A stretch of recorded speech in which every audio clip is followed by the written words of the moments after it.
learning English is more fun.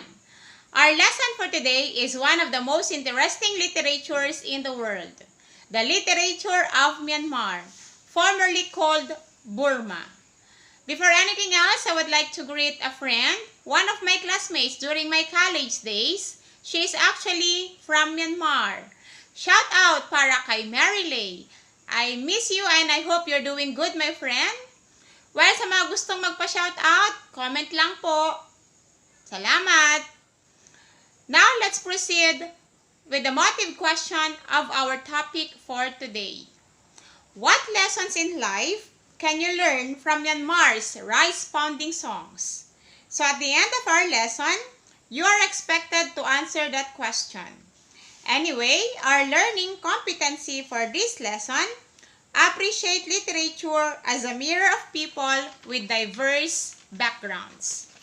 To start with, let's build your background. The literature of Myanmar, formerly called Burma. Myanmar, the Golden Land. Myanmar literature started in the 11th century, during the Bagan period. It was initially written on stones, which called the Kyoksa. Today, these stones are still in existence.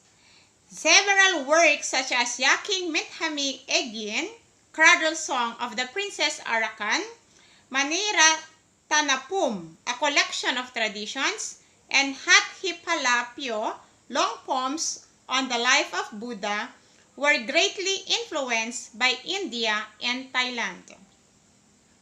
In the 15th century, there was a shift in the theme of literature. It became religious in nature. Some of their popular pieces include the Jataka tales told by Buddha to answer his disciples' questions, the Kagin or war poems written by monarchs, and prose centered on law and history. Moreover, many dramas were written during the 16th to 18th centuries. During the British colonial rule in the 19th century, Myanmar literature began to evolve in style and form. Instruction was formalized and unified and often bilingual in both English and Burmese. And with the founding of the University of Rangon in 1920, a sudden increase in Burmese literary outputs came and literature became more nationalistic. Now let's study one of their famous poems entitled Rice Pounding Songs. Well, have you heard folk songs about planting rice? The Filipinos have songs for planting rice such as the Magtanim Ay Di Biro or rice planting song. People of Myanmar have songs for pounding rice, and it is entitled Rice Pounding Songs. Now let's discover Myanmar's culture through their harvest songs. But first, let us be familiarized with the following terms used in the poem. Suaynang, known as Yangwe, is a town a few kilometers north of Inle Lake in the Shan state of Myanmar. It is the tourist hub for visiting Inle Lake. Pluck is a verb which means uproot or pull. Teak is a noun. Is the strong, hard, yellowish brown wood of a tree that grows in Southeast Asia, used for making furniture and ships. Coverlet, it is a noun which means bedspread or kilt. Opium is also a noun which means an addictive drug used in medicine. Rai is an adjective which means sarcastic or awful. Now that you've learned those words, let's proceed in reading the poem. Kindly look at the title, Rice Pounding Songs. What does it tell you about the poem? Find out as I read to you the poem Rice Pounding Songs, Folk Songs from Myanmar, translated by Yu Kan So. Set down the mortars, light them up early. Girls of the Shenandoah, take up the pestle stones. Then we sing Swainang and chant it merrily in time, as gracefully as we pound away. What means that noise, that bustle we hear?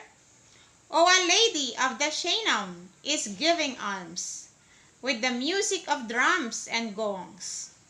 There is red gold radiance over there. Perhaps the sun has risen. No, it's the dyed robes of the monks on their rounds with their begging bowls. Come, fill them with alms, food. This chikransha which I planted, isn't it lovely? Tiny buds on slender stems. But if you pluck them before they flower, my plant will wither away, you know. Hey there, maiden at the loom, what cloth are you weaving? Oh, need you ask, in these thin times? It's cotton coverlet for me. I live in a house of teak, bright at night with torches. It's true, my parents are strict. Yet if you dare not come yourself, you can at least send a letter.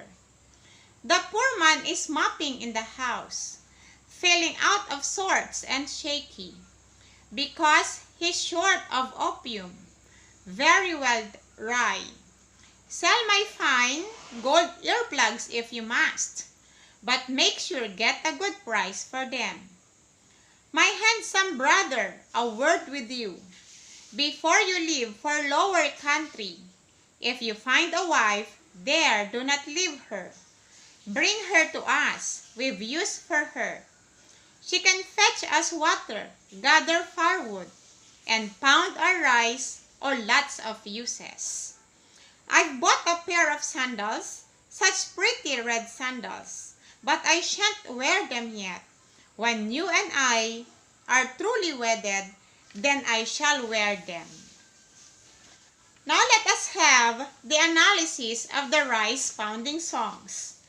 The title, Rice Pounding Song, tells us how life is in Myanmar. Rice pounding is one of the festivities in Myanmar. Stanza 1 to 4 depicted the festive season in Myanmar for a good harvest of chikransha. Chikransha is a kind of rice, which is described as lovely with the tiny buds on slender stems. The characters, the girls of Shenandoah, pounded the rice while singing Swainang. During this festive season, monks in red gold dyed robes roam around the town to ask for alms, usually foods, with their begging bowls. Stanza 5 to 6 describe the economic condition of the character, the maiden, who is rich, lives in a house made from teak, a hard, durable timber, while weaving an elegantly quilted fabric called coverlet.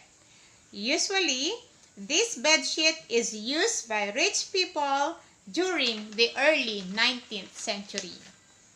Stanza 7, it says there that the man is poor, maybe a servant because he is mopping the house. His sister sarcastically told him to sell the gold earring and get a good price for his marriage. As in stanza 8, he was told to bring his future wife to help him in his work and not to leave her. It tells us the role of wives in a Myanmar household. The last stanza speaks about the pretty red sandals that the woman bought and wanted to wear during her wedding. The color red signifies marriage and good luck. So for our lesson, everybody, rich or poor, deserves to be happy. Love doesn't define by your state in life. This time, let us build your skills. Let's have your activity 1, reading skills. Question number 1. What is the message of the folk song? 2.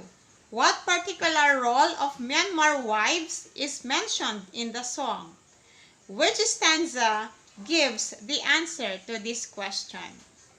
3. In stanza 2, how is the lady described? 4.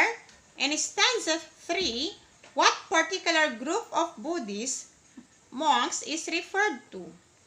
5. Describe the rich man in stanza 6 and the poor man in stanza 7. 6. To whom is stanza 8 addressed to? Does this show high regard for women? Justify your answer. 7. What occasion may be gleaned in stanza 9? And number 8. What does the color red signify in the last stanza? Activity 2. Paraphrasing time. Choose one stanza in the poem Rice Pounding Songs and share your ideas and reflection. Then write a paraphrase of it.